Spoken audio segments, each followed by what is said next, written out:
warahmatullahi wabarakatuh. Innal hamdalillah nahmaduhu wa nasta'inuhu wa nastaghfiruh wa na'udzu billahi min shururi anfusina wa min sayyiati a'malina. May yahdihillahu fala mudilla lahu wa may yudlilhu fala hadiya lahu.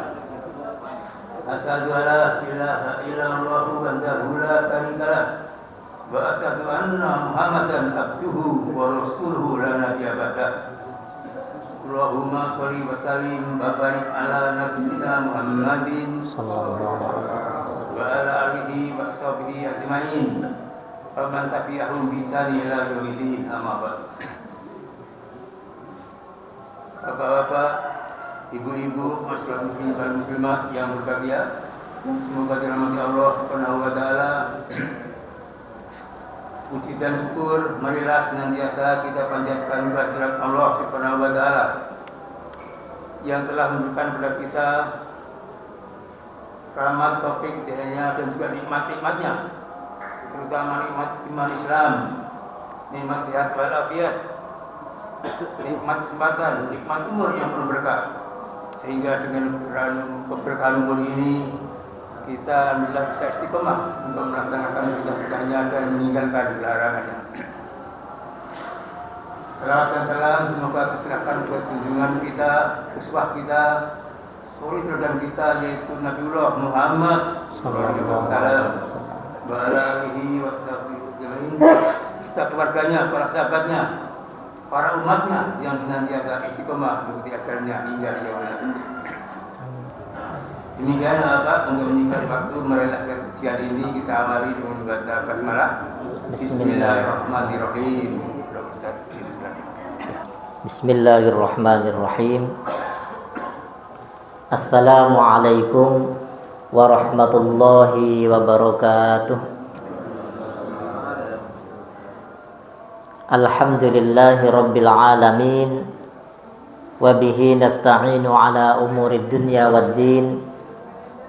Wassalatu wassalamu ala ashrafil anbiya'i wal mursalin sayyidina wa habibina wa syafi'ina wa qudwatina wa maulana Muhammadin sallallahu alaihi wasallam wa ala alihi wa ashabihi wa man sara ala nahjihi ila yaumiddin. Amma ba'du, yang sama-sama kita hormati, kita muliakan segenap pengurus Dewan Kemakmuran Masjid Al-Muhajirin, terkhusus Ketua Dewan Kemakmuran Masjid, hafizahumullah wa ra'ahum. Semoga Allah menjaga, melindungi, memberkahi beliau-beliau dan keluarga, amin ya rabbal alamin. Yang saya hormati dan saya muliakan para bapak, para ibu, para kasepuhan, saudara-saudariku sekalian, jamaah majelis ilmu Ahad subuh, yang mudah-mudahan juga senantiasa mendapatkan tambahan rahmat dan barakah dari Allah Subhanahu wa taala, amin ya rabbal alamin. Mari kita tambah syukur kita kepada Allah. Di suasana musim liburan ini kita masih diberikan semangat oleh Allah, ya, diberikan semangat untuk menambah amal-amal soleh sebagai tambahan bekal kita untuk menghadap Allah Subhanahu wa taala. Sudah melaksanakan berbagai macam amal taat, zikir, doa, sholat dan lain-lain. Insyaallah kita akan lanjutkan dengan majelis ilmu. Mudah-mudahan Allah Subhanahu wa taala menerima seluruh amal soleh kita, amin ya rabbal alamin. Dan kita juga mohon kepada Allah, mudah-mudahan majelis ilmu ini juga menjadi salah satu pertemuan kita kelak di akhirat, di surganya Allah Subhanahu wa taala. Amin ya rabbal alamin. Salawat dan salam juga mari kita sanjungkan untuk junjungan alam Nabi kita, Nabi besar Muhammad sallallahu alaihi wasallam, beserta seluruh keluarga, para sahabat dan juga seluruh umatnya yang istiqomah menjalankan sunnah-sunnahnya. Semoga kita termasuk di antara mereka, digolongkan, diakui sebagai umat Rasulullah sallallahu alaihi wasallam. Amin ya rabbal alamin. Saudaraku sekalian, Bapak Ibu yang dimuliakan Allah, insyaallah kita akan melanjutkan kitab kajian kita Minhajul Muslim, ya, fikih jenazah yang bagian kedua. Mudah-mudahan di waktu yang tadi sudah disebutkan kita bisa menyelesaikan yang materi kedua ya Pak ya, dari mulai sakit sampai dari mulai meninggal sampai dikubur gitu ya. Yang sesi pertama sudah selesai. Dari pertemuan sebelumnya ini ada agak banyak poinnya, ada 22 kurang lebih ya Pak ya. Yang sudah kita sampaikan pada pertemuan sebelumnya itu ada 4. Jadi sejak meninggal sampai dikubur, yang pertama kemarin anjurannya di iklan, kenapa namanya diumumkan ya, diumumkan, tapi sudah ada batasan-batasannya. Yang kedua, selain diumumkan, larangan untuk apa namanya an-niyahah, meratap ya, larangan diratapi mayit, tapi kalau menangis boleh. Nah, kemudian yang ketiga yang sudah sempat disampaikan adalah larangan untuk berhias bagi keluarga perempuan, istri dan lain-lain, terutama kalau istri atau suami yang meninggal itu larangan berhiasnya sampai 4 bulan 10 hari. Nah, terus yang terakhir yang kemarin sudah sempat disampaikan adalah membayar hutang, disegerakan ketika sudah diketahui meninggal. Nah, sebelum diwaris dan lain-lain ya, dibayar dulu hutang. Nah, sekarang kita akan lanjutkan dari poin kelima, mudah-mudahan sampai selesai sampai 22 nanti. Yang kelima, mudah-mudahan nanti setelah selesai pembahasan baru nggak bisa diskusi ya Pak ya, biar nggak terlalu lama. Yang kelima anjurannya adalah al-istirja', artinya mengucapkan inna lillahi wa inna ilaihi raji'un, itu sunnah. Terus yang berikutnya juga masih yang kelima ya, mengucapkan istirja, berdoa atau mendoakan kepada mayat atau almarhum, dan juga perintah untuk sabar. Jadi perintahnya untuk mengucapkan innalillah, istirja namanya, perintah juga untuk mendoakan dan juga untuk sabar. Ini saya bacakan penjelasan atau terjemahnya aja langsung ya. Dianjurkan bagi keluarga mayit dan juga untuk yang mendengar atau mengunjungi keluarga mayit ini, pertama untuk keluarga mayit dulu dianjurkan untuk langsung menerapkan sifat sabar. Sabar ya, itu di awal kali pertama mendengar informasi bahwa keluarga yang tercintanya ada yang diambil oleh Allah, langsung segera pasang sifat sabar.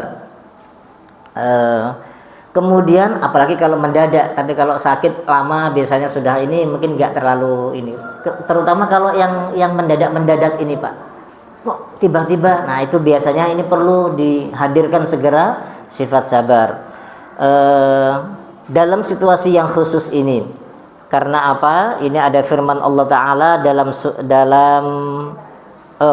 ada hadis Rasulullah Sallallahu Alaihi Wasallam, hadis Imam Al-Bukhari. Rasulullah SAW menjanjikan orang yang bersabar dan juga mengarahkan ketika ada orang mendapat musibah. Kata Rasulullah, innamas sabru indas sodmatil ula.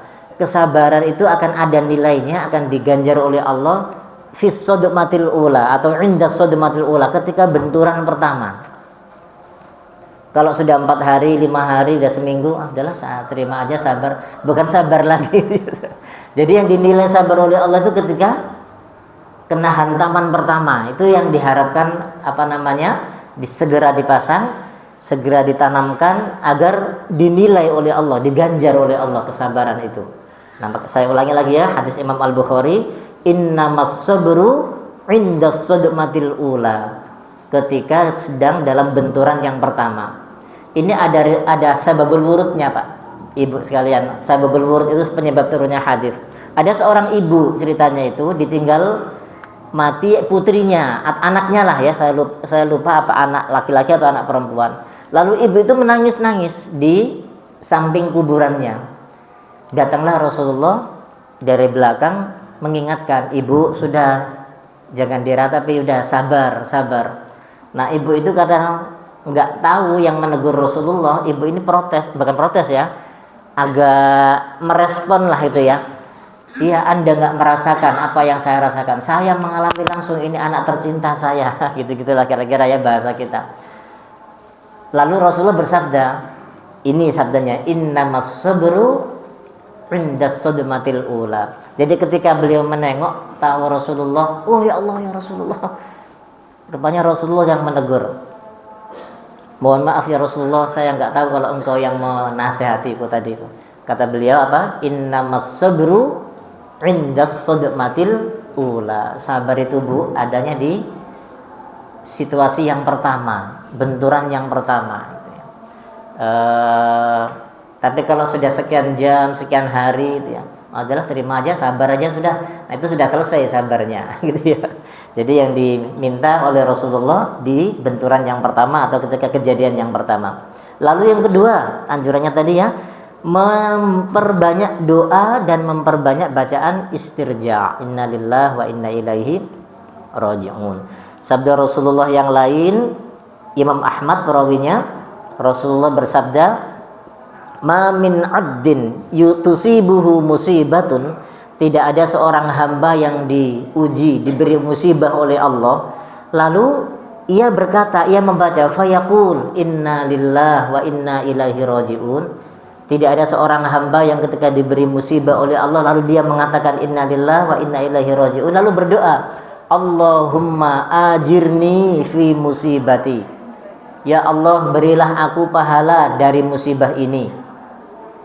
Wakhluf li khairan minha, dan gantikanlah dengan kebaikan yang lebih baik dari ini. Nah ini doanya, Allahumma ajirni fi musibati. Ya Allah, berilah aku pahala dari musibah ini, musibahku ini ya. Wakhluf li khairan minha, dan gantikanlah aku dengan kebaikan yang lebih baik dari ini.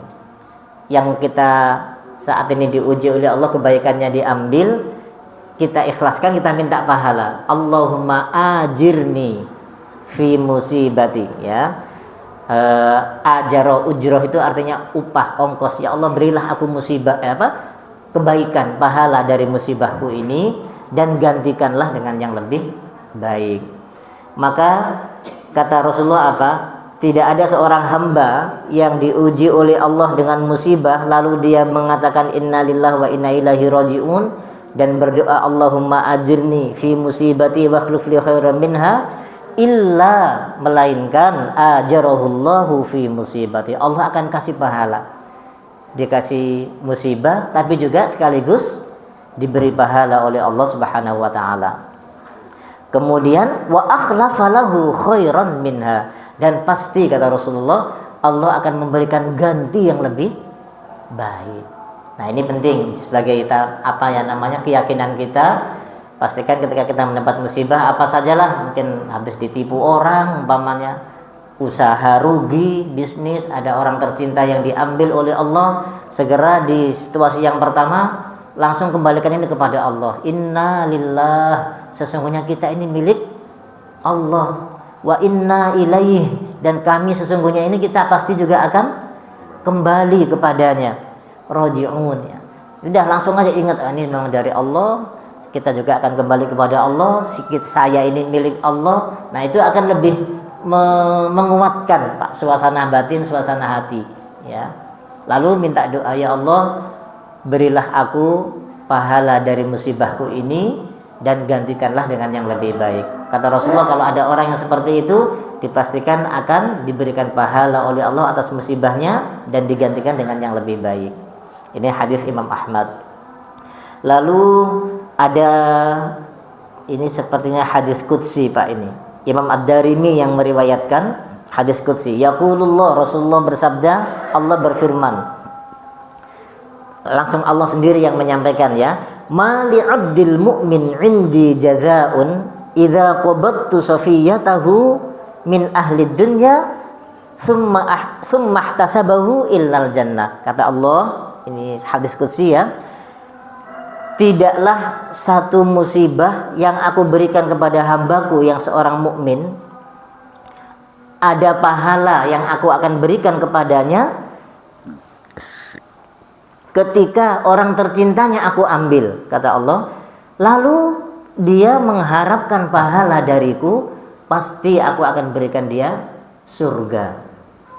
Ini kata Rasulullah, kata Allah Subhanahu wa taala, tidaklah hambaku, aku akan berikan pahala atau kebaikan, balasan yang sudah aku berikan ujian, musibah, lalu dia meminta kebaikan kepadaku, mengharap kebaikan kepadaku, niscaya pasti aku akan berikan dia surga. Dijanjikan oleh Allah seperti itu. Ya, sudah ya.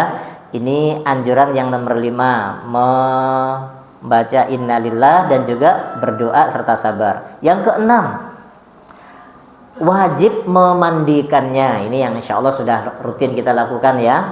Ketika ada jenazah yang meninggal, wajib memandikannya. Mungkin saya terjemahkan penjelasan singkatnya dari Syekh Abu Bakar Jabir ini. Ketika seorang muslim meninggal, baik anak kecil ataupun orang dewasa, maka wajib memandikannya. Sekalipun mungkin baru lahir, istilahnya keguguran ya Pak ya, kan belum dosa, belum apa. Dianjurkan, diperintahkan untuk memandikannya. Baik dia jasadnya lengkap ataupun tidak lengkap. Mungkin karena musibah, ada yang terputus, ada yang tetap seadanya anggota tubuh yang ditemukan itu yang dimandikan. Ini ya. Kemudian kecuali satu orang saja dari kalangan kaum muslimin yang tidak wajib dimandikan. Siapa? Syahidul ma'rakah disebutnya, orang yang gugur sebagai syahid dalam peperangan yang melawan orang kafir ini. Ya, yang terbunuh ketika peperangan. Jadi syahid gugur sebagai syahid ketika di medan tempur dengan orang kafir. Nah, di medan tempur ya, di medan jihad. Ini saja yang tidak dimandikan, langsung dikafankan, dikuburkan. Nah, dikafankannya pun juga jika bukan dengan kain kafan dicarikan lagi, sudah dengan baju yang ada saja, itu saja yang langsung dikuburkan. Ini ada sabda Rasulullah SAW diriwayatkan oleh Imam Ahmad ketika terjadi perang Uhud. Perang Uhud itu perang yang kedua ya Pak ya, tahun ketiga Hijriah. Jadi 3 tahun setelah Nabi hijrah, perang Uhud. Tahun keduanya perang Badar ya. Itu kan yang gugur banyak ya, ada 70 sahabat-sahabat Rasulullah termasuk paman tercintanya Rasulullah ya. Nah, Rasulullah ketika melihat yang gugur ini banyak, 70 pasukan, Rasulullah kemudian berpesan kepada para sahabat yang lain, la tughassiluhum, jangan kau mandikan mereka. Jadi, jangan kalian mandikan mereka, karena setiap luka, fa inna kulla jurhin, setiap luka yang dialami oleh para syahid ini, au kulla damin, atau setiap tetes darah yang mengucur dari tubuhnya, yafuhu miskan yaumal qiyamah, akan menebarkan bau minyak misik di hari kiamat kelak. Jadi langsung saja, langsung dikuburkan, gak usah dimandikan, bahkan dikafankan juga gak usah. Nah, sudah ya, ini hadisnya. Baik, poin yang berikutnya, yang ke-7, anjurannya. Kalau yang selain syahid, meskipun syahid akhirat, syahid itu ada 3 macam ya Pak ya. Ada syahid dunia saja. Ada yang pertama syahid dunia dan akhirat. Nah, ini tadi yang syahid yang gugur di medan tempur. Ini yang pertama yang tidak perlu dimandikan. Ada yang syahid akhirat saja. Syahid akhirat itu siapa? Ada beberapa penjelasan para ulama dari riwayat Rasulullah. Ada orang yang mati tenggelam, mati terbakar kayak gitu ya, mati melahirkan. Itu diantaranya orang yang mendapat syahid, tapi syahid akhirat tetap dimandikan biasa. Ada yang cuma syahid dunia. Syahid dunia ya dapat pujian di dunia saja, karena tidak ada penyebab-penyebab yang dia dihormati di akhirat. Contohnya misalkan ada pembela tanah air, tentara atau apa gitu ya, membela bangsa dan negara, tapi nggak ada dasar iman, nggak ada apa, tapi berjuangnya serius untuk membela kebaikan bangsa ini, gugur, dihormati, dijadikan pahlawan nasional dan lain-lain. Tapi karena motifnya tidak ada iman dan tidak ada alasan-alasan yang menjadikannya syahid, ya akhirnya dia syahid dunia saja ya. Nah, yang tidak dimandikan hanya yang syahid dunia, akhirat. Syahid akhirat tetap mandikan seperti biasa. Selanjutnya yang ke-7, sifatu ghuslil mayit. Nah, ini bagaimana cara memandikan mayat? Ini saya berharap Pak, kalau bisa setiap kita mengerti cara ini. Syukur-syukur anak kita, keluarga kita diajarkan cara memandikan, ngertilah paling tidak caranya, supaya nanti kalau ada anggota keluarga yang meninggal tidak perlu menunggu apa sebutnya Pak di sini, petugas yang memandikan itu yang dari desa kan ada yang ditunjuk ya biasanya ya, atau dari kelurahan, dari ada yang ditunjuk, nunggu sampai lama. Saya pernah dengan Ustaz Sudarman di daerah Tangerang Selatan tapi waktu itu ya, sampai lama ini jenazah, nunggu siapa Bu, Pak? Nunggu, kalau di ini sebutnya, kalau di Jawa Timur namanya Pak Mudin. Mudin itu artinya orang yang ditunjuk untuk mengurus jenazah. Amil ya kalau di daerah Tangerang itu Pak Amil namanya. Nah itu yang memandikan segala macam. Ditunggu sampai lama. Padahal meninggalnya sudah malam. Itu sampai jam 8:30. Kata Ustaz Sudarman, udahlah kalau ibu bapak mengizinkan, saya yang bantu mandikan. Biar nggak lama-lama, kasihan mayatnya. Ini harus disegerakan. Nah, ini kalau anggota keluarga kita mengerti, ini tidak perlu menunggu petugas sehingga cepat diproses. Nah, ini saya terjemahkan dulu ya, apa namanya, tata caranya. Ketika sudah ketahuan meninggal, yang wajib dilakukan sudah ketahuan, maka segera dimandikan. Caranya bagaimana?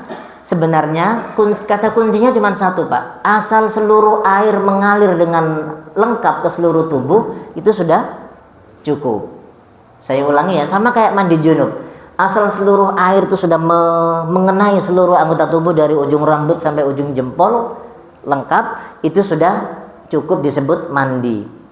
Nah ini kata beliau ya, andaikan seluruh air itu sudah mengenai seluruh anggota tubuh mayat, maka itu sudah la ajza adzalik, sudah cukup baginya dihitung satu kali mandi. Tetapi ada tata cara yang sangat dianjurkan supaya sempurna. Nah ini mungkin yang kita harapkan. Pertama, letakkanlah mayat atau jenazah di atas sesuatu yang tinggi, ya meja atau apa yang tinggi. Kemudian carilah orang yang amanah, yang jujur, yang bisa menahan rahasia dari keluarga dulu kalau ada. Kalau nggak ada ya sudah dari kalangan kaum muslimin sekitarnya. Cari orang yang amanah, yang baik, orang yang amin dan soleh. Kemudian ini sesuai dengan sabda Rasulullah, karena perintahnya Rasulullah itu hadis Imam Ibnu Majah, hendaknya yang memandikan jenazah kalian itu adalah orang-orang yang al-ma'munun, yang bisa dipercaya, ya, yang bisa dipercaya, yang amanah. Lalu setelah itu apa? Setelah ditaruh di tempat yang tinggi, hendaknya ditekan dulu di bagian perut pelan-pelan, birifkin, ditekan pelan-pelan sambil digosok dari atas ke bawah, begitu ya, dari bawah dada mungkin ya, terus pelan-pelan ke bawah. Kemudian setelah diurut beberapa waktu, beberapa kali, segera pasang sarung tangan, kemudian dibersihkan. Jadi dibersihkan bagian belakangnya. Khawatirnya masih ada kotoran-kotoran yang mau keluar. Karena kalau sudah darah terhenti, nafas terhenti, ini bagian dalam ini sudah nggak terkontrol kan Pak? Ya biasanya darah juga keluar saja itu ya, kotoran keluar saja, apa aja keluar apa namanya itu ya, spontan, nggak ada yang bisa ditahan. Kalau kita karena masih hidup, karena bisa nahan. Nah makanya dianjurkan diurut pelan-pelan supaya keluar kotorannya, kemudian ngambil sarung tangan, dibersihkan, dicebokin lah bahasa kita itu ya, dibersihkan di bagian belakangnya. Setelah itu dilepas, kemudian menyucikan kedua kemaluannya ya, maksudnya dubur dan kubul, disucikan dulu sampai bersih, sampai suci. Setelah diyakini itu sudah bersih, baru kemudian niat untuk memandikannya, niat memandikannya. Nah, ketika niat memandikan, yang dilakukan pertama adalah mewudukannya. Ini ya, diambilkan air wudu, diwuduki dulu. Kayak kita mau mandi janabat, dianjurkan kan sunnahnya wudu dulu ya. Diwudukan terlebih dahulu, diratakan air ya, seperti anggota tubuh wudu yang lain, semuanya dibasuh. Selesai itu, barulah air diguyur dari bagian atas kepala sampai ke kaki.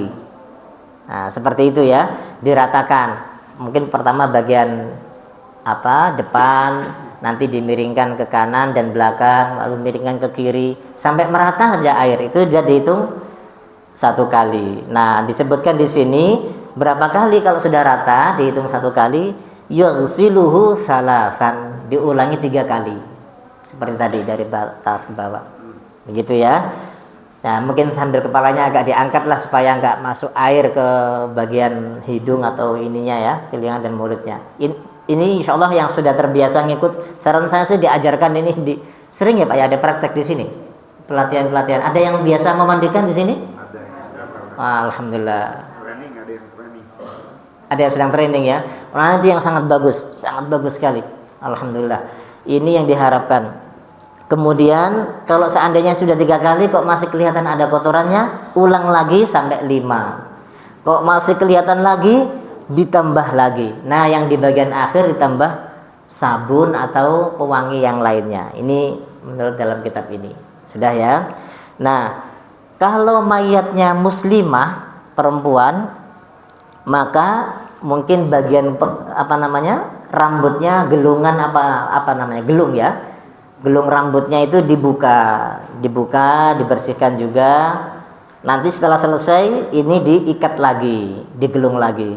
Ini sesuai dengan yang dilakukan oleh perintah Rasulullah Shallallahu Alaihi Wasallam ketika putri beliau meninggal. Putri beliau itu meninggal, ada Zainab, ada Ruqayyah, itu kan banyak ya putri-putri perempuannya selain Fatimah. Nah, itu ketika wafat ada yang rambutnya digelung. Oleh Rasulullah disebutkan, diperintahkan untuk dibuka. Kata Rasulullah, an yuf'ala bi sya'ri ibnatihi hakata. Coba buka gelungnya, nanti setelah dibasuh baru diikat lagi. Nah, gitu ya. Ini hadis diriwayatkan oleh Imam Bukhari. Nah, setelah itu dibawa ke tempat yang kering. Nah, kemudian diberikanlah di bagian tubuhnya ini kamper atau pewangi. Ya, kamper kalau di sini anjurannya ini Pak ya, al-hanud. Nah, kemudian atau pewangian yang lain juga boleh di bagian tubuhnya, di bagian tempat yang akan dipakai kafannya. Itu insya Allah kalau sudah ada pelatihannya, trainingnya mah sudah paham ya. Intinya kita mencoba mengambil yang sempurna. Tapi kalau ada kendala-kendala, yang penting airnya merata. Nah, sudah. Yang penting airnya merata. Dianjurkan wudhu lebih dahulu. Sudah ya. Baik, kemudian yang ke-8. Apalagi bagaimana kalau tidak memungkinkan dimandikan? Nah, ini yang ke-8. Bagi orang yang tidak memungkinkan dimandikan, cukup ditayammumkan. Ditayammumkan saja.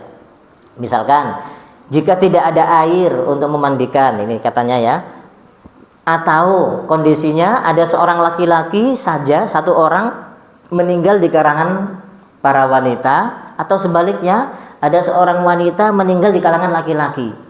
Itu kan nggak mungkin laki-laki memandikan perempuan dan sebaliknya ya. Nanti ada keterangan sedikit, kecuali yang masih anak di bawah 5 tahun. Di bawah 5 tahun, yang laki-laki yang meninggal di bawah 5 tahun, ibu-ibu boleh memandikannya. Tapi kalau anak perempuan yang meninggal 1 orang, misalkan di situ laki-laki semua, makruh memandikannya. Perintahnya ditayammumkan saja. Nah, begitu ya. Nah, jadi kalau tidak memungkinkan dimandikan karena airnya yang terbatas, atau karena dia beda jenis dengan yang ada semuanya, perempuan sendiri atau laki-laki sendiri, maka cukuplah ditayammumkan, lalu disolatkan, baru kemudian dikubur seperti biasa. Nah, tayammum itu akan menggantikan kewajiban untuk memandikan, gitu ya Pak ya, ketika situasinya darurat. Ya, ketika situasinya darurat. Ini sesuai dengan sabda Rasulullah Sallallahu Alaihi Wasallam, diriwayatkan oleh Imam Abu Dawud. Saya terjemahkan hadisnya: jika seorang perempuan meninggal di kalangan laki-laki, di antara mereka tidak ada perempuan lain selain dia yang meninggal, itu ya. Kan mungkin saja keluarganya laki-laki semua, warga kampungnya laki-laki semua, lalu dia satu-satunya yang perempuan yang meninggal, meskipun ada keluarganya ya. Maka bagaimana Rasulullah mengajarkannya? Atau sebaliknya, ada orang laki-laki di kalangan perempuan semuanya, tidak ada laki-laki kecuali dia yang meninggal, fa innahuma yuyammamani wa yudfanani, maka kedua jenazah itu ditayamumkan saja lalu dikuburkan. Nah ini ya, ini orang yang seperti ini kondisinya dihukumi seperti orang yang tidak mendapatkan air. Kalau di daerah Jawa Timur Pak, ada satu pulau terpencil di Gresik, itu agak nyempal, maksudnya Kabupaten Gresik sebetulnya, tapi agak nyempal, agak nyebrang laut, namanya Pulau Bawean, mungkin ada yang pernah ke sana. Pulau Bawean itu dikenal sebagai pulau perempuan. Karena apa? Semua laki-lakinya merantau. Yang banyak ke Tanjung Priok. Saya sering ketemu sama mereka dulu itu. Jadi di kalangan mereka itu sedikit sekali laki-laki itu. Mungkin lama-lama malu gitu ya, ikut pergi. Jadi dikenal yang ada nggak perempuan semua, pulau perempuan namanya. Pulau Bawean namanya ya. Nah, seandainya terjadi seperti itu, terus ada laki-laki yang meninggal, ya sudahlah, keluarganya yang perempuan itu mentayamumkan saja. Darurat kondisinya. Sudah. Yang berikutnya, yang kesembilan, memandikan pasangan, suami ke istri atau istri ke suami. Disebutkan di dalam kitab ini, boleh bagi seorang suami memandikan istrinya, dan juga boleh bagi seorang istri memandikan suaminya. Ini sesuai dengan sabda Rasulullah sallallahu alaihi wasallam, diriwayatkan oleh Imam Ibnu Majah, Imam Ahmad, Imam An-Nasa'i. Rasulullah itu pernah ngomong dengan istri beliau Sayyidah Aisyah radhiyallahu anha. Kata beliau apa? Lau mitti la ghassaltuki. Aisyah, kalau engkau meninggal duluan, aku pasti akan memandikan engkau. Ini pernyataan Rasulullah kepada Sayyidah Aisyah radhiyallahu anha. Lau mitti la ghassaltuki wa kaffantuki. Kalau seandainya engkau meninggal duluan wahai Aisyah, niscaya aku akan memandikan engkau dan akan mengkafani engkau. Suaminya ya, itu boleh. Dalilnya diriwayatkan oleh Imam Ibnu Majah, Imam Ahmad, Imam An-Nasa'i. Dan satu lagi, wali anna Aliyan ghassala Fatimah. Sahabat Ali bin Abi Thalib radhiyallahu anhu ketika istrinya meninggal Fatimah, beliau juga memandikan Sayyidah Fatimah. Jadi suaminya memandikan. Rasulullah juga pernah ngomong tapi nggak terjadi. Cuma yang mempraktekkan Sayyidina Ali bin Abi Thalib memandikan Sayyidah Fatimah. Ini hadisnya diriwayatkan oleh Imam Baihaqi, Ad-Daruqutni dan Imam Asy-Syafi'i. Baik. Lalu yang ke selanjutnya, oh ini ada tambahan lagi Pak penjelasan tadi ya. Sebagaimana boleh seorang suami memandikan istri dan sebaliknya, boleh juga kaum ibu yang tidak ada hubungan suami istri memandikan anak laki-laki yang masih kecil di bawah 6 tahun, bukan 5 tahun ya, ibna sitti sanawat, di bawah 6 tahun. Gitu. Itu baru boleh. Tapi kalau untuk yang perempuan yang meninggal, mungkin bukan suami istri dan lain-lain, nggak ada keluarganya, ya makruh. Para ulama mengatakan di sini dimakruhkan bagi orang laki-laki memandikan yang perempuan. Sebaiknya ditayamumkan saja. Baik, berikutnya pindah poin ke-10. Wajib mengkafani. Ya, mengkafankan. Ini insya Allah juga sudah ada pelatihannya, tapi saya bacakan terjemahnya ya. Wajib bagi seorang muslim yang meninggal dan sudah dimandikan untuk dikafankan. Dikafankan dengan apa? Dengan bahan kain yang bisa menutupi seluruh anggota tubuhnya. Kalau seandainya kurang, pokoknya cari bahan lain yang bisa menutupi. Nah, begitu. Ini terjadi ketika sahabat Rasulullah namanya Mus'ab bin Umair. Mus'ab bin Umair ini Pak, orang yang menjadi dai utusan Rasulullah ke Madinah. Ketika beliau wafat, kain kafannya tidak cukup. Ditarik ke atas kepalanya, kakinya kelihatan, ditarik ke kaki, kepalanya kelihatan. Akhirnya ketika disampaikan oleh Rasulullah kondisi seperti itu, Rasulullah memerintahkan kepada para sahabat, fa'amarahum Rasulullah sallallahu alaihi wasallam an yughuttu ra'sahu wa jasadahu. Sudah, untuk kepala dan badan tolong tutup pakai kainnya, kain kafannya. Sementara untuk dua kakinya tutup pakai rumput ilalang. cari ilalang, ya, rumput-rumput yang panjang-panjang itu ditutupkan di bagian kakinya. Yang penting ketutup. Nah, ini ya. Ini hadis diriwayatkan oleh Imam Al-Bukhari. Ya, sudah. Ini menunjukkan bahwa menutup jenazah itu hukumnya wajib. Insya Allah kalau di negeri kita sih insya Allah nggak kesulitan ya Pak ya. Yang agak mengalami kesulitan itu ketika di kondisi seperti di Gaza kemarin. Lebih dari 45.000 Pak jenazah. Gimana cara mencari tempat sementara semua tempat dihancurkan? Nah, kesulitan mencari kain kafan itu. Ya adanya selimut-selimut, yang penting ketutup. Seadanya itu ya, adanya spray seadanya saja, adanya baju ya sudah baju, karena memang anjurannya perintahnya untuk ditutup. Sudah ya. Baik, kemudian yang ke-11, dianjurkan kafannya itu berwarna putih dan bersih. Ya. Pilih kain kafan warna putih dan bersih. Enggak apa-apa, tidak harus baru, lama juga boleh kain kafannya. Saya terjemahkan, ini insya Allah sudah dapat pelatihan juga ya. Disunnahkan untuk memakai kain kafan warna putih dan bersih, baik baru ataupun yang lama. Ini ada perintah dari Rasulullah, hadis Imam Tirmidzi dan Imam Abu Dawud. Rasulullah memerintahkan, ilbasu min thiyabikumul bayad. Ini perintahnya bagi yang hidup ya. Pakailah oleh kalian baju warna putih. Ya, ini untuk yang masih hidup. Pakailah oleh kalian baju yang warna putih. Fa innaha min khairi thiyabikum, karena baju putih warna putih itu adalah baju yang terbaik bagi kalian, kata Rasulullah. Terus wa kaffinu fiha mautakum, dan juga kafanilah orang-orang yang meninggal dari kalian dengan kain warna putih. Ini perintahnya ya. Jadi yang hidup juga dianjurkan memakai baju putih, yang meninggal juga dianjurkan menggunakan warna putih. Sebagaimana dianjurkan untuk memberikan wewangian ya, itu juga dianjurkan juga, maksudnya ke badan, dianjurkan juga untuk memberikan wewangian kepada kain kafan itu ya, dengan wewangian apa saja. Ini sesuai dengan sabda Rasulullah, Imam Ahmad yang meriwayatkan. Ya, diminyaki ya.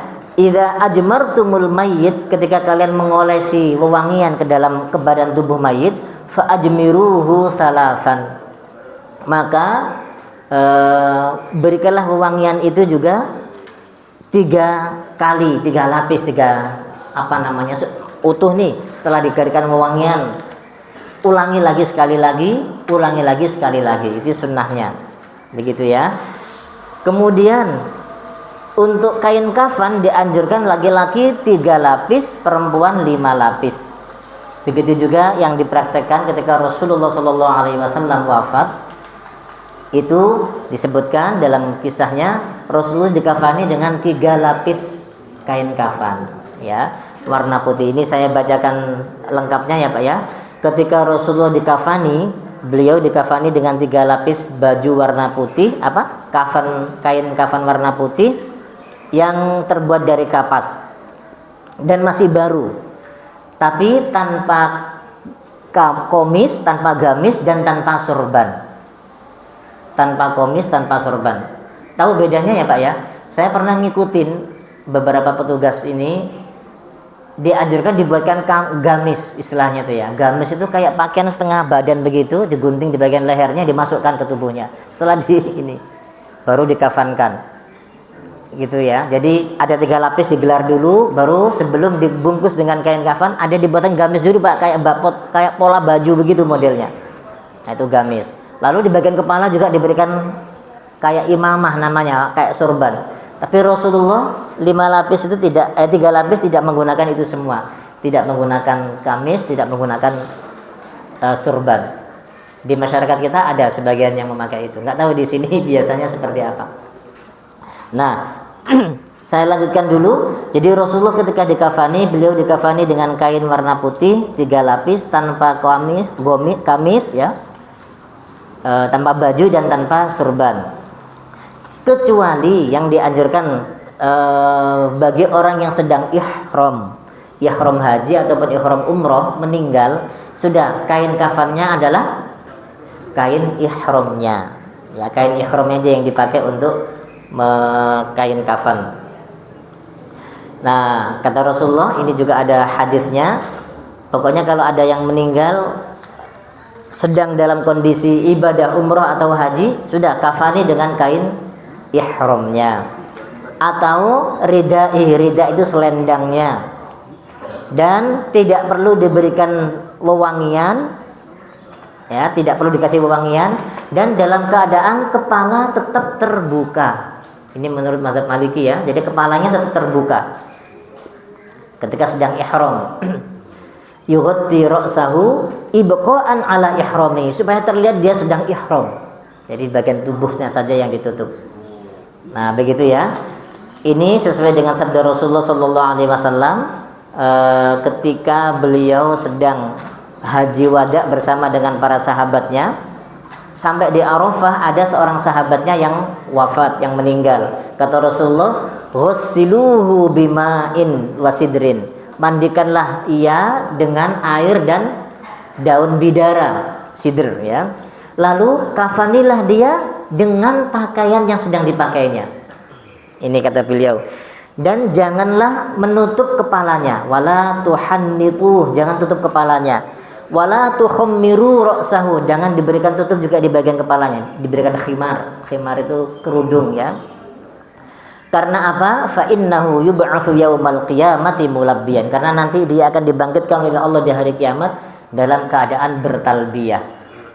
Jadi diketahui dia wafatnya sedang umroh atau sedang haji. Cuman mungkin perlu difahami ya Pak ya. Ihram, pakaian ihram itu kan dipakai ketika sedang melaksanakan manasik saja kan ya. Selesai manasik lepas ya. Kalau sedang sudah selesai manasik, kalau umroh paling 4 jam selesai ya Pak ya. Dari mulai ihram pakai baju, terus tawaf, setelah itu sa'i, tahallul, udah selesai. Setengah hari juga udah kelar itu kalau lagi ramai itu ya. Nah, setelah itu pakai baju biasa. Nah, ketika wafatnya ini dalam keadaan manasik, itulah yang dimaksudkan dalam bab ini. Tapi kalau udah selesai masih di Mekah, lagi umroh. Udah selesai belum umrohnya? Udah sih. Kalau sudah ya biasa saja. Jadi yang dimaksud ini adalah ketika wafatnya dalam keadaan masih manasik. Kayak tadi yang dalilnya Rasulullah sedang wukuf di Arafah bersama para sahabat, itu masih manasik, itu masih pakai baju ihram ya. Baik. Kemudian yang ke-12, bagaimana mengkafani dengan kain sutra. Nah, haram bagi laki-laki muslim untuk dikafani dengan kain sutra. Bagi perempuan makruh. Saya ulangi ya, bagi muslim laki-laki hukumnya haram, karena memang sutra itu bagi laki-laki di saat masih hidup haram digunakan. Maka haram pula ketika dipakai untuk menjadikan kain kafan. Adapun muslimah atau seorang perempuan halal, boleh saja, cuman fa innahu yukrah lah, dimakruhkan. Kenapa? Nah, ini ada dalilnya. Rasulullah SAW bersabda, perawinya Imam Abu Dawud. Kata Rasulullah, la tughalu bil kafan. Janganlah kalian memakai kain kafan yang mahal-mahal. Makanya ya, jangan memahal-mahalkan kain kafan. Sekalipun duitmu banyak banget. Apa sebabnya? Innama huwa lil muhlati. Karena kain kafan itu hanya untuk menutupi cairan tubuh. Cairan busuk kalau sudah ditaruh dalam waktu 3 hari, 4 hari kan juga sudah mulai kembung-kembung Pak badan. Sudah kembung-kembung, sudah mulai bengkak-bengkak. 1 minggu, 2 minggu sudah mulai pecah-pecah. Keluar nanah. Nah, malah kata Rasulullah selanjutnya ini, innama huwa lil muhlati, karena kain kafan itu nanti hanya sebagai tempat untuk cairan, yaitu apa? Al-qayh, bau darah-darah itu, was-sodid, nanah yang keluar dari badan mayit. Jadi pakainya yang penting kain kafan, tidak perlu yang mahal-mahal ya. Ini biar nyaman dikubur pakai sutra, enggak ada urusan. Baik, sudah ya. Ini hadisnya diriwayatkan oleh Imam Al-Bukhari. Nah, sudah ya, Imam Bukhari yang meriwayatkan. Maaf, yang pertama tadi Imam Abu Dawud. Lalu ada satu lagi hadis Imam Bukhari. sesungguhnya orang hidup itu lebih utama, itu kata Rasulullah, aula bil jadid, lebih utama memakai pakaian yang baru, yang bagus, yang masih hidup dibandingkan orang yang sudah meninggal. Karena apa? Karena ya tadi itu disebutkan kain kafan yang dikenakan itu hanya untuk menampung nanti darah dan nanah. Nah, kemudian tadi kata Rasulullah selanjutnya yang belum saya lengkapi Pak tadi bacaannya. Hadis Abu Dawud, janganlah berlebih-lebihan memahal-mahalkan kain kafan karena itu akan rusak dengan cepat. Nah, jadi yang baru-baru pakai yang hidup saja. Baik, poin berikutnya yang ke-13, as-sholatu alaih, mensolatkan. Ini insya Allah sudah semuanya paham ya. Bagi seorang muslim ketika meninggal wajib disolatkan dengan hukum fardu kifayah. Hukum ini sama dengan hukum memandikan, hukum mengkafani, hukum menguburkan, itu sama, fardu kifayah semuanya. Nah, ketika sudah disolatkan oleh sebagian kaum muslimin, maka sebagian yang lain sudah gugur kewajibannya. Nah, ini pernah terjadi di masa Rasulullah SAW. Hadisnya diriwayatkan oleh Imam Al-Bukhari. Pernah saya singgung pada pertemuan sebelumnya.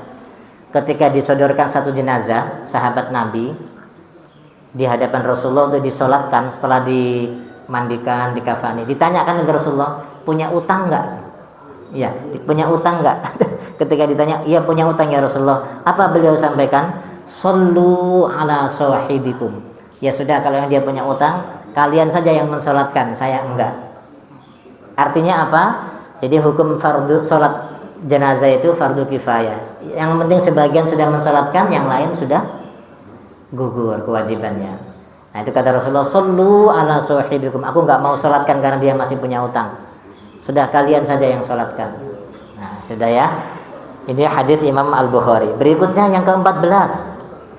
Syarat sholat jenazah ini sama dengan sholat biasa, sholat wajib. Saya bacakan ya. Disyaratkan ketika ada yang akan melaksanakan sholat jenazah seperti syarat-syarat sholat wajib, yaitu apa? Suci dari hadas dan najis, ya, suci dari hadas dan najis, serta menutup aurat, lalu menghadap kiblat. Ya, syarat-syarat seperti itu. Nah, seperti itu ya.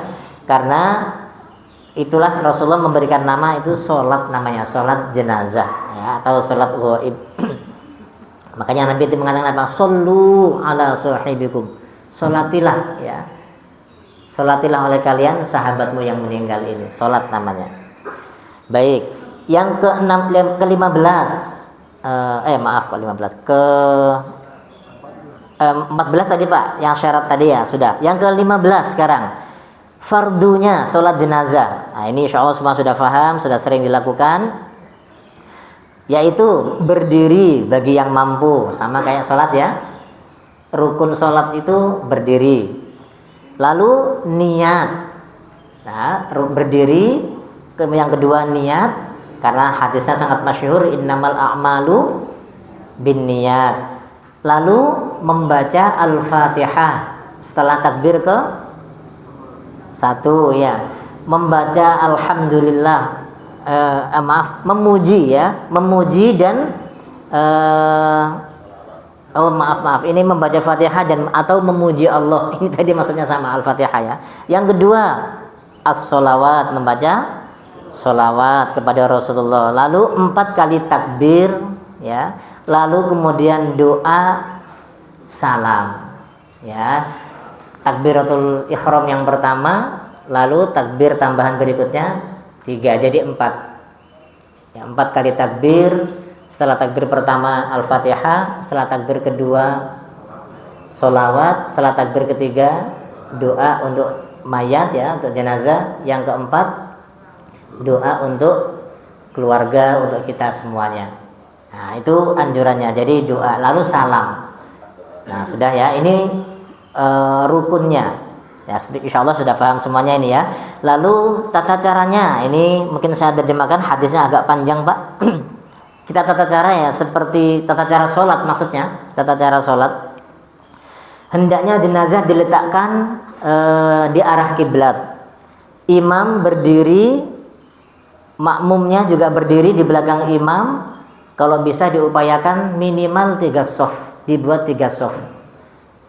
Jadi kalau jamaahnya kira-kira cuma cukup 1 shaf, dipecah 3. Pecah 3 ya Pak ya, nggak usah sempurna, nggak usah sampai full sampai pinggir. Dipecah 3 supaya bisa jadi 3 shaf. Lalu kemudian karena ini ada hadis Rasulullah, Imam At-Tirmidzi, man shalla alaihi salasatu sufuf faqad aujabat. Siapa orang meninggal disolatkan oleh 3 shaf, 3 baris, faqad aujabat, maka Allah akan menetapkannya sebagai penghuni surga. Nah, jadi yang dihitung shafnya gitu ya. Kemudian mengangkat kedua tangan ketika niat sholat ya, mengangkat kedua tangan. Kalau memang niat jenazahnya 1 ya nanti diniatkan untuk 1, tapi kalau jenazahnya banyak ya niatnya banyak gitu aja ya. Lalu mengucapkan Allahu Akbar seperti yang umum, lalu membaca Al-Fatihah sampai selesai, lalu takbir yang kedua. Nah, ini mungkin yang agak berbeda dengan yang umum kata di sini. Summa yukabbiru rafi'an yadaihi insya'a. Takbir yang kedua, kalau mau, kalau berkeinginan memilih boleh ngangkat tangan lagi. Tapi kalau enggak apa-apa, langsung aja Allahu Akbar, langsung baca sholawat. Nah, ini agak ada perbedaan sedikit ya. Kalau di kita kan insya Allah angkat semuanya ya, empat-empatnya diangkat semua. Nah, cuma di sini dikasihkan peluang bagi yang mau ngangkat tangan keduanya setiap takbir silahkan.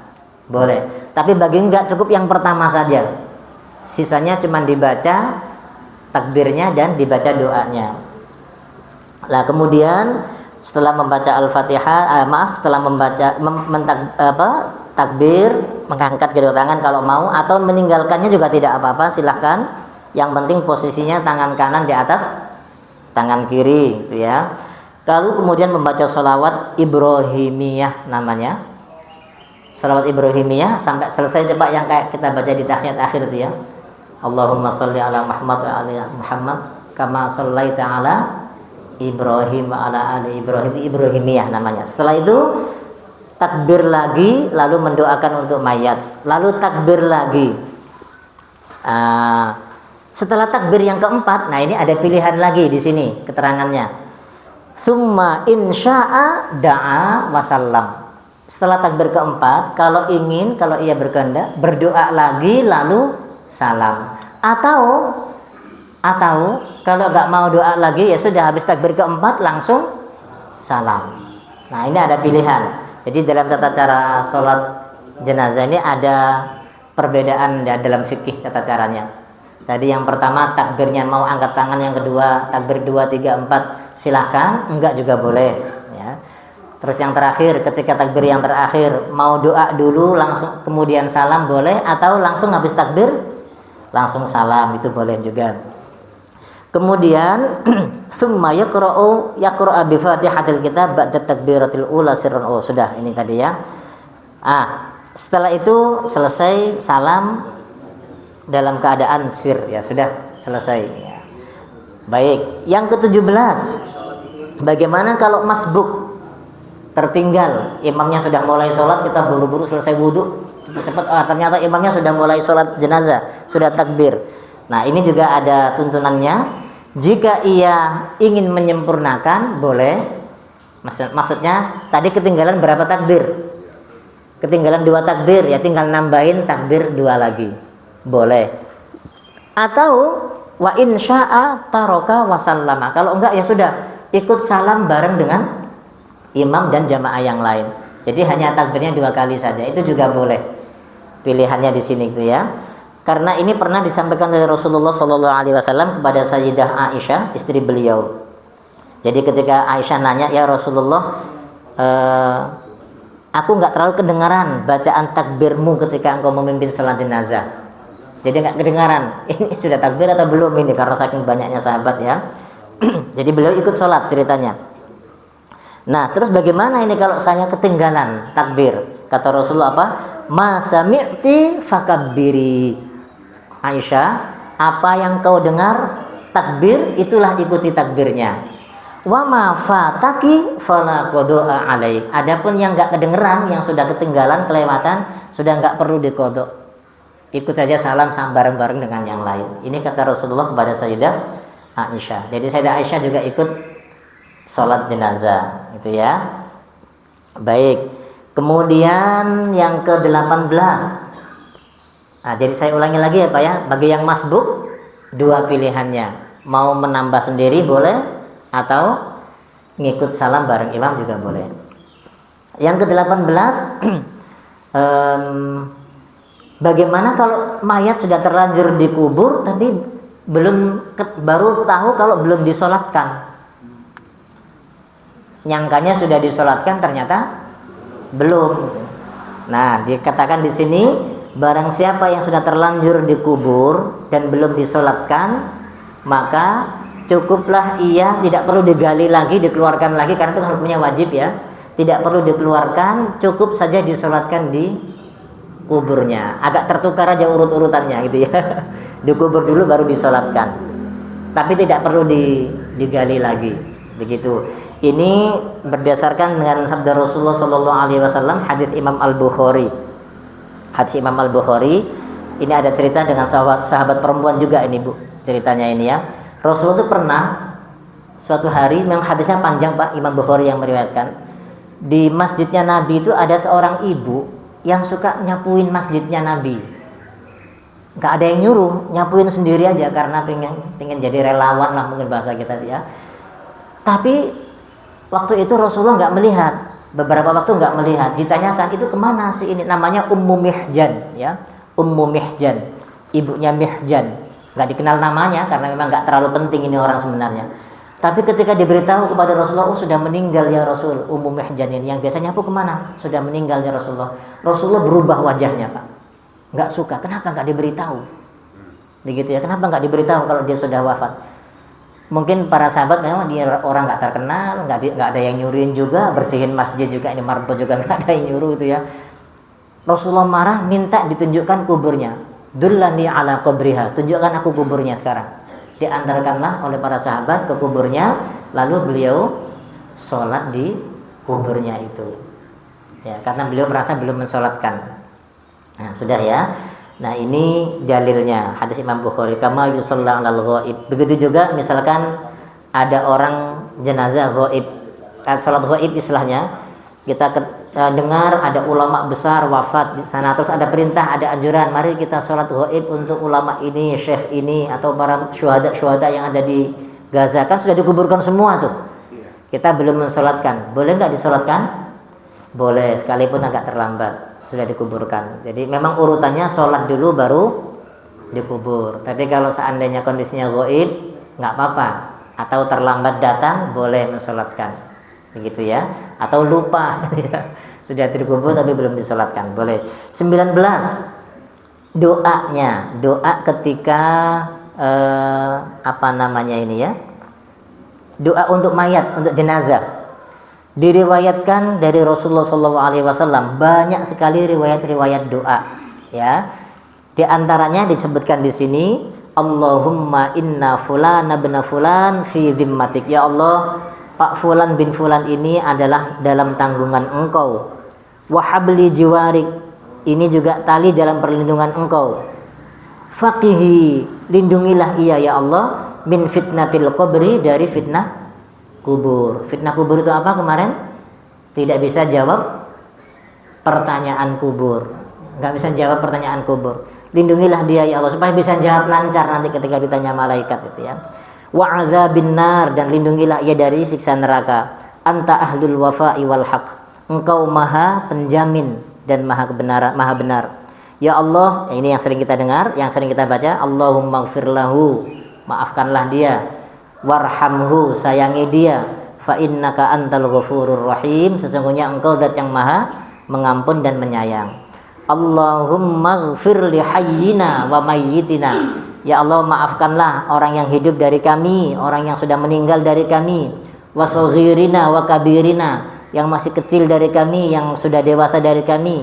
Wa zakarina wa unsana, yang laki-laki dari kami, yang perempuan dari kami. Wa hadirina, yang hadir di majelis ini maupun yang Tidak, ini ada ini doanya ya, sudah ditulis. Lalu ya Allah, Allahumma man ahyaitahu minna fa ahyihi 'alal Islam. Ya Allah, siapapun yang Engkau takdirkan masih hidup saat ini, hidupkanlah dalam keadaan Islam. Wa man tawaffaitahu minna fatawaffahu 'alal iman. Yang akan Kau takdirkan meninggal, ya Allah, takdirkanlah meninggal dalam keadaan iman. Hidupkan dalam Islam, matikan dalam iman. Allahumma la tahrimna ajrahu. Ya Allah, janganlah Engkau halangi kami dari pahalanya, gitu ya. Wala tudillana ba'dahu. Jangan Kau jadikan kami tersesat setelah meninggalnya. Nah, begitu. Ada lagi yang lain-lain juga banyak. Cuma dikatakan di sini Pak ada tambahannya. Andaikan diganti dengan doa yang lain, itu juga tidak apa-apa. Ya, boleh-boleh saja. Yang bagus sih yang sudah diajarkan oleh Rasulullah ini, gitu ya. Itu tadi perawinya adalah banyak sekali Pak, dalam Sunan Abu Dawud, Sunan Tirmidzi, Imam Ahmad. Tadi yang dibacakan itu sudah tertuang dua dalam kitab-kitab hadis ya.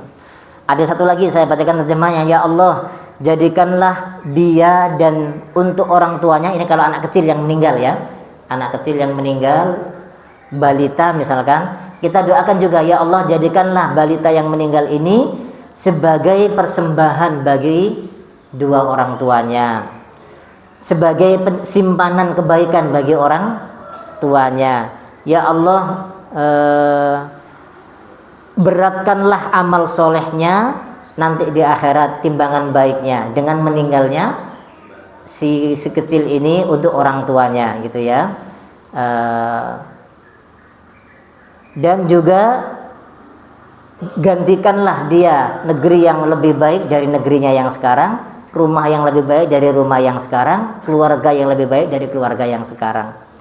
Maafkanlah dia, jagalah dia dari fitnah kubur dan azab jahannam. Ini yang sering kita baca doanya juga insyaallah ya.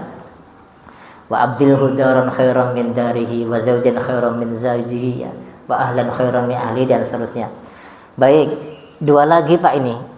Tiga lagi ya, agak dipercepat kali ya. Sudah selesai belum nih? Sudah jam 6 ya? Oh, sudah lewat ini. Saya minta satu poin lagi biar pas 20 ya. Biar pas 20 ini yang dua lagi nyusul, karena agak banyak juga ini yang dua ini. Yang 20 bagaimana? Ini terkait dengan pertanyaan Pak Yayat ya kalau nggak salah, Haji Yayat tempoh hari ini. Mengiringi jenazah, bagaimana ketentuannya?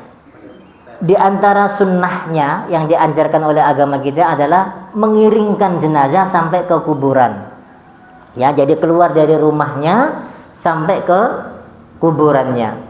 Nah, ini berdasarkan dengan hadis Rasulullah SAW. Imam Muslim yang meriwayatkan, Imam Bukhari, Imam Muslim.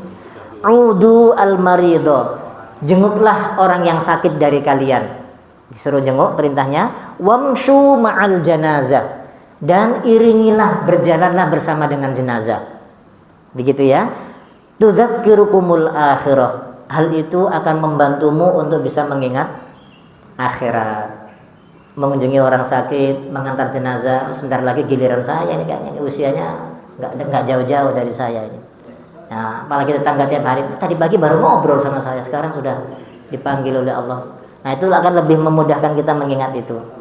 Lalu menyegerakan ya, menyegerakan untuk dibawa ke kuburan, tidak ditunda-tunda. Maka kata Rasulullah dalam hadis yang diriwayatkan Imam Al-Bukhari, asri'u, segerakan bawa ke kuburan. Karena apa? Fa in taku solihah, kalau dia jenazahnya ini solih, baik, maka itu baik baginya karena dia sangat mengharapkan ingin mendapatkan kebaikannya, karena sudah tergambar Pak ketika sakaratul maut, kenikmatan-kenikmatannya itu. Wa in taku siwa dzalik fasyarrun tad'unahu an riqabikum. Kalau ini mayatnya, jenazahnya ini tukang berbuat jahat, itu akan lebih mempercepat engkau selesai dari dia, udah urusannya. Jadi sama-sama ada hikmahnya. Kalau yang dipercepat karena dia baik, dia segera mendapatkan kebaikannya. Nah, kalau dia jelek, kita juga udah selesai dengan urusan sama dia orang ini. Segerakan saja sudah. Ini kata Rasulullah ya. Nah, kama yustahabbul masyu amamaha, dianjurkan di depan jalannya di depan, jenazahnya di belakang, gitu ya. Irkanan Nabi wa Abu Bakar wa Umar, ini hadisnya diriwayatkan oleh Imam Tirmidzi, Ibnu Majah dan yang lain-lain. Rasulullah Shallallahu Alaihi Wasallam, Abu Bakar, Umar, ini kalau mengantar jenazah, mereka ini berjalannya di depan jenazah, yamshi amamal jenazah. Sudah. Adapun bagi perempuan hukumnya makruh. Ini Pak yang kemarin tuh ya, yang ada pertanyaan makruh ikut keluar jenazah. Nanti ini akan diulang lagi insyaallah. Jazakumullah khairan. Oh ya, satu lagi hadis saya terjemahkan sebagai penutup, Imam Bukhari juga. Barang siapa yang ikut mengantarkan, mengiringi jenazah seorang muslim karena iman dan karena mengharap pahala dari Allah, mengikutinya juga sebelumnya ikut sholat jenazah juga, ikut mengantarkan untuk menguburkannya, maka sesungguhnya dia akan kembali dari kegiatan itu dengan mendapatkan pahala 2 qirot. Kata Rasulullah, kullu qiratin mithlu Uhud. 1 qirat itu sebesar bukit Uhud. Faman shalla 'alaiha, siapa yang mensolatkan jenazah lalu dia balik enggak pakai ngikut ke kuburan, maka dia mendapatkan 1 qirat. Kalau sampai ngubur dapat 2 qirat. Saya pernah cari-cari Pak, ini Gunung Uhud itu panjangnya 7.000 meter persegi, lebarnya 3.000 meter persegi, kurang lebih 2,1 hektar. Kita bisa sholat nganter jenazah sampai ke kuburan, pulang kayak dapat sertifikat tanah luasnya 2,1 hektar. Besok ada yang meninggal lagi, ikut lagi 2,1 hektar lagi. Pantas nanti di surga itu akan mendapatkan kebaikan yang luar biasa. Di akhirat kelak dia.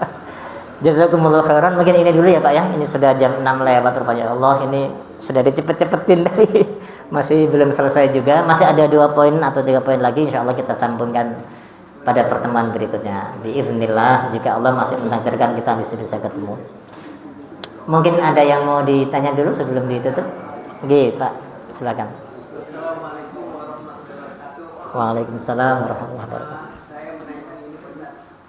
Kalau misalkan di kampung orang itu dari mayit ya, kubur itu dari mayit dia di kasih bedak,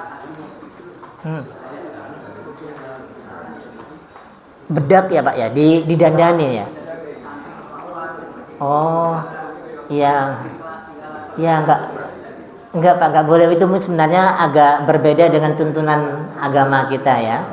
Yang diajarkan itu memberi wewangian saja, memberi wewangian kapur barus tadi. Tapi kecuali memang bedaknya fungsinya untuk mewangikan tubuh kali ya, itu enggak apa-apa gitu ya. Enggak apa-apa. Tapi kalau hanya untuk berdandan, berhias tadi sampai ada lipstik segala pakai. Iya, memang ada sebagian ya Pak ya. Dikasih apa namanya itu? Celak ya. ini terkait tadi pun saya bilang menyolatkan jenazah itu 3 tahun. Iya. Sementara kalau di kampung perempuan pusat itu penuh banget sampai 300 200 lagi. Gimana cara mengatur stoknya? Iya. Waalaikumsalam warahmatullahi wabarakatuh. Baik, kalau memang alhamdulillah jamaahnya membludak, diatur seperti sholat fardu sampai penuh satu tempat, satu shaf, baru shaf kedua, ketiga dan seterusnya. Bahkan kalau masih ada yang mau mensolatkan lagi gelombang kedua masih boleh. Seperti itu. Gelombang ketiga, semakin banyak yang mendoakan di zaman Rasulullah faqat aujabat tadi ya. Seperti itu. Enggak apa-apa Pak ya. 3 minimal. Lebih dari 3 ya. Penuh masjidnya kan lebih dari 3 ya. Betul.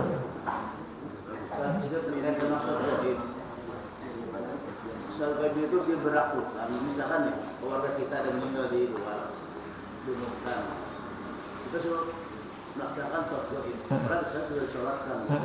Apakah untuk itu atau seperti yang tenggelam atau meninggal tidak jelas? Kan kita sudah gaib tidak disolatkan. Nah, tapi yang sudah disolatkan di luar, kita sendiri sholat gaib itu sudah ada perwakilan Fardu Kifayah itu. Gimana? Oh iya, betul. Jadi sholat gaib itu hukumnya juga sunnah saja ya Pak, sunnah muakkadah. Bagi yang mau mensolatkan lagi silahkan, bagi yang enggak juga tidak apa-apa. Tidak ada kewajiban lagi karena sudah gugur kewajiban dari yang di sana, iya. Nah, cuma memang karena kita ingin melihat keutamaan dan kemuliaan biasanya itu ya, sebagai menunjukkan rasa empati kita misalkan kepada tokoh tertentu atau para syuhada masyarakat Palestina yang seperti itu, kita sholatkan gaib di sini lagi, tidak apa-apa, bagus juga Pak, meskipun sudah selesai. Artinya secara kewajiban sudah selesai di sana. Ya, sudah selesai di sana. Tidak usah disalatkan lagi, sudah cukup. Tapi kalau mau mensolatkan sholat gaib karena kita pengen hadir tapi nggak bisa misalkan, itu boleh. Karena jauh, karena kondisi tertentu, nah itu boleh. Sunnah bukan boleh ya, sunnah juga masih. Hukumnya sunnah.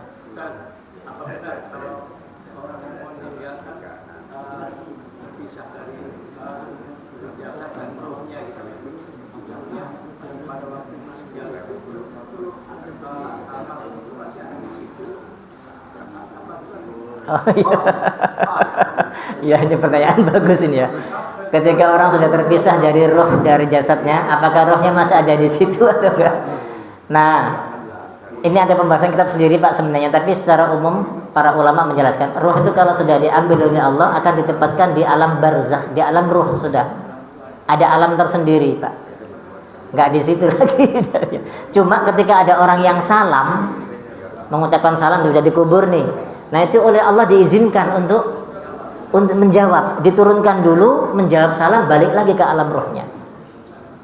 Nah, begini ini agak, saya pernah dapat keterangan dari dosen Pak, beliau doktor di bidang tafsir dari Madinah ya. Alam manusia itu, alam ruh dan alam dunia itu seperti alam dunia dengan alam rahim katanya. Luasnya itu, jadi alam rahim luasnya seperti ini, alam dunia luasnya seperti ini. Nah, nanti dari alam dunia ke alam barzakh atau alam ruh itu juga luas, lebih luas lagi. Seperti orang melihat dalam sebuah kamar gitu saja katanya, melihat dunia itu ya. Artinya alamnya sudah berbeda, tidak satu alam lagi. Nah, alamnya berbeda, tapi apa yang terjadi di dunia ini bisa jadi dia melihat keluarganya gitu ya. Sama kayak kita di alam rahim bawa ke USG, wah laki-laki ini Pak, wah lagi jungkir balik dia, ketahuan. Padahal kalau enggak sama tukang-tukang bayi itu yang pengalaman, dipegang-pegang, oh, ini posisinya masih di sini, ini kayaknya sekian bulan, hanya dipegang-pegang aja udah ketahuan usianya, ketahuan posisinya, laki-laki perempuannya, saking biasanya gitu ya mereka pengalamannya. Nah, alam roh ketika sudah dicabut itu sudah tidak lagi bersama. Ya, maksud saya ketika terpisahnya jasad dengan roh itu ya, dan keluarga itu pada ada yang menangis meratapi, terus ada yang bilang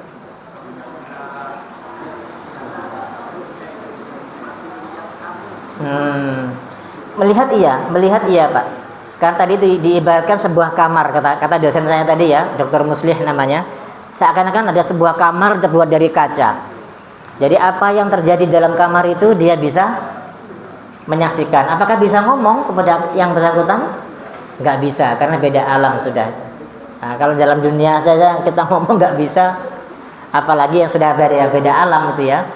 Alamnya sama-sama alam dunia, satu dalam satu ruangan kamar, yang satu di luar kamar, itu nggak bisa komunikasi.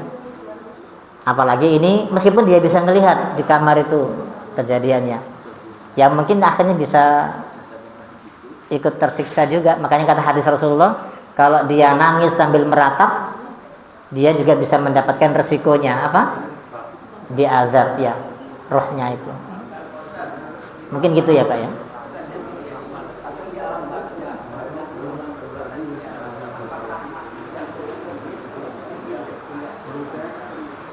Bagaimana Pak? Ya. Oh. Ya, intinya nanti tempat ruh itu juga tidak satu Pak. Ruh yang baik ada tempatnya apa ya? Illiyin ya, illiyin. Nanti kalau ruhnya itu jelek, itu ada tempat sijjin ya. Tapi alam barzakh dua-duanya itu. Alam barzakh namanya atau alam ruh. Tempatnya, tapi bisa nggak lihat ke alam dunia? Bisa ke alam dunia. Dengan izin Allah tentunya ya. Dengan izin Allah. Mungkin gitu ya Pak ya. Masya Allah ini ditutup dengan hujan. Mohon maaf kalau ada yang kurang berkenan. Mari kita sama-sama mengakhiri dengan membaca lafaz hamdalah. Alhamdulillahirabbil alamin.